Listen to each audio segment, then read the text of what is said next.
kimseler görmeden,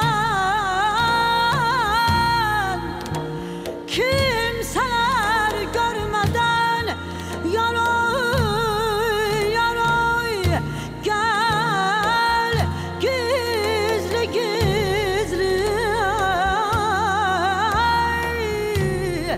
kimseler görmeden gel gizli gizli.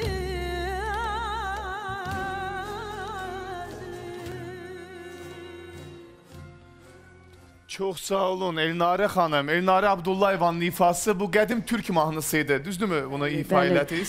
Bunu mən çox ürəklə ifa eləmişdim. Ona görə ki, bu həqiqətən də qədim türklərindəndir və Neşət Ertaşın çox gözəl bir oxu tərzi idi. Mən də çalışdım və sevərəkdən bunu Sizin də səsinizdə, avazınızda bir başqa gözəllikdədir mahnı. Amma çox gözəl bir mahnı olduğuna görə, türkü olduğuna görə bunu sevə-sevə bizdə. Çox sağ olun Elnarə xanım. Təşəkkür edirik sizə.